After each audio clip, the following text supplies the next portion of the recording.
রান্নাবান্না তেমন একটা না পারলেও পরোটাটা আমি খুব ভালো বানাতে পারি। তোমরা যারা আমার হাতের একবার পরোটা খেয়েছো তারা কিন্তু রেসিপিটা জানতে চেয়েছো যে কিভাবে আমার হাতের পরোটা এত মজা হয়। তোমাদের সবার রিকোয়েস্টেই আজকে আমি ভিডিওটা আপলোড করেছি। আমি এখানে 4 জনের পরিমাণে পরোটার জন্য ময়দা নিয়ে নিয়েছি। তোমরা কিন্তু আটা দিয়ে বানাতে পারো, সেমই হবে। আর আমি এখানে লবণ নিয়েছি পরিমাণ মতো, দেন হাত দিয়ে মিক্স করে নিচ্ছি। আমি বাসায় র্যান্ডমলি বানাচ্ছিলাম, আমি তখন ভিডিওটা শুট করি। আর পরিমাণ মতো তেল নিয়েছি। তেলটা হচ্ছে এইভাবে হাত দিয়ে আমি মিক্স করে নিচ্ছি একইভাবে সুন্দর করে একটু মেখে মেখে। আমি একটু স্পিডে দিয়েছি, বাট আমি আলতো করে মেখে নিচ্ছিলাম যেন ময়দার সবটুকুর মধ্যে তেল যেন এইভাবে মিশে যায়। তেলটা ময়দার সাথে এইভাবে মাখানোর পর আমি হাতে মুট করে দেখাচ্ছি যে কিছুটা এরকম হবে। তখন বুঝতে হবে যে হ্যাঁ, তেলটা পরিমাণটা ঠিক আছে। এর থেকে বেশি দিলে কিন্তু পরোটাটা সুন্দর হবে না, বা কম দিলেও কিন্তু ভালো হবে না। পরিমাণটা এইভাবে দিতে হবে। এখন আমি ব্যবহার করছি কুসুম গরম পানি। পানিটা এমন ভাবে গরম হতে হবে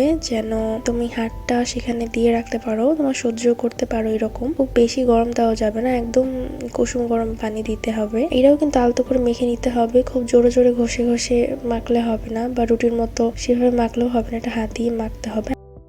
আমার ডোটা কিন্তু রেডি হয়ে গিয়েছে। আমি আলতো করে মাখার পর এখন জোরে জোরে ভালো করে পুরোটা মেখে রেডি করে নিয়েছি। আশা করছি তোমরা সুন্দরভাবে বুঝতে পারছো। আমি কিন্তু খুব একটা কাট করিনি, যেন তোমরা ইজিলি বুঝতে পারো, সেই জন্য সম্পূর্ণ ভিডিওটাই রাখার চেষ্টা করেছি। এ পর্যায়ে আমি যতগুলো পরোটা বানাবো ততটা এইভাবে গোল করে নিচ্ছি। ছোট ছোট করেই করছি, খুব একটা বড় করছি না। আর আমার পরোটাগুলো হবে হচ্ছে পাতলা আর মুচমুচে। তুমি ঠিক যত বড় বা যতটুকু সাইজের পরোটা বানাতে চাও ঠিক ততটুকু সাইজই গোল করে নিবে। আমি ছোট করে নিচ্ছি কারণ আমি পাতলা করে বানাবো, ছোট করে বানাবো। আর পাতলা মুচমুচে পরোটা কিন্তু চা দিয়ে খেতে খুব ভালো লাগে, তো আমি যেহেতু চা দিয়ে পছন্দ করে আমি এভাবেই বানাই। আমি ময়দার মধ্যে কোট করে নিয়ে দেন বেলে নিচ্ছি। আমি কিন্তু খুব একটা এক্সপার্ট না, তোমরা হয়তো দেখে বুঝতে পারছো, বাট আমি চেষ্টা করছি শেখার। আমি পরোটারই সবচেয়ে বেশি ভালো বানাতে পারি। আমার কাছে অনেকেই পরোটার রেসিপি জানতে চাও, সেভাবে হয়তো কখনো বলা হয়ে ওঠে না, তাই আমি ভাবলাম একটা ভিডিও আপলোড করি তোমাদের জন্য। আর আমি কিন্তু হালকা হাতের মধ্যে তেল নিয়ে পরোটাটা এইভাবে দিয়ে নিয়েছি।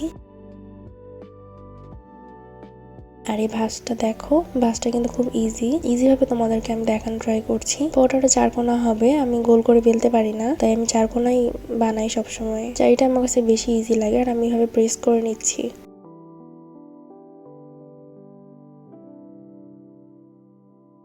তারপর আমি এটা ময়দায় আবার কোট করে নিয়ে আমি রেখে দিচ্ছি। একইভাবে আমি আরেকটা করে তোমাদেরকে দেখাচ্ছি। এটাও আমি হালকা ময়দার মাখিয়ে তারপর বেলে নিচ্ছি।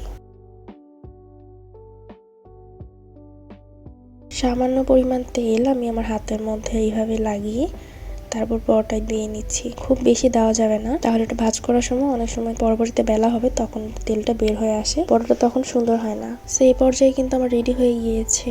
এই যে আমি দুটো বানিয়ে তোমাদেরকে দেখালাম, এখন আমি সবগুলো বানিয়ে ফেলছি।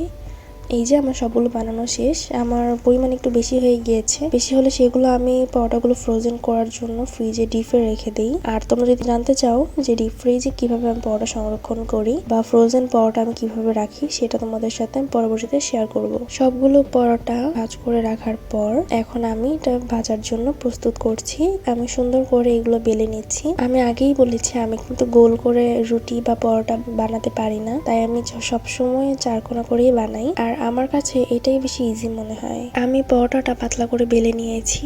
পরোটাটাই আমার কাছে বেশি ভালো লাগে, সেজন্য আমি তোমাদের দেখাচ্ছি ঠিক কতটা পাতলা করেছি। আর আমি যে প্যানে ভাজবো সেই প্যানটা রেডি করেছি গরম করে। দেন গরম অবস্থায় আমি ফার্স্টে পরোটাটা দিয়ে উল্টিয়ে নিলাম। পরিমাণ মতো তেল ব্যবহার করেছি, আমি হালকা করে উল্টে নিচ্ছি। খুব বেশি জোরে যদি চুলার আঁচটা দেওয়া হয় তাহলে কিন্তু পরোটাটা অনেক সময় পুড়ে যাওয়ার সম্ভাবনা থাকে, বা তেমন একটা ভালো হয় না। সেজন্য যতটুকু সম্ভব আস্তে করে দিয়ে ভাজাটাই বেশি ভালো আমার মনে হয়। যদিও আমার সয়াবিন তেলে ভাজা পরোটাই বেশি খাওয়া হয়, কিন্তু আমার কাছে বেশি ভালো লাগে ঘিয়ে ভাজা পরোটা। তো আজকে তোমাদের সাথে সেটা নাই বা শেয়ার করলাম। আমি সেম প্রসেসেই বানাই, আমি জাস্ট ভাজার সময় ঘিয়ে ভাজি, এইটুকুই হচ্ছে ডিফারেন্ট। আর এই যে আমার পরোটা কিন্তু প্রায় হয়ে গিয়েছে। আর এই পরোটাটা কিন্তু ঠান্ডা হয়ে যাওয়ার পরও শক্ত হয়ে যাবে না, এটা এরকম সফট থাকবে। তোমরা চাইলে বাসা ট্রাই করতে পারো। আর ভালো লাগলে আমাকে অবশ্যই কমেন্ট বক্সে জানাবে। এই যে দেখতে পাচ্ছ আমার একটা পরোটা কিন্তু রেডি।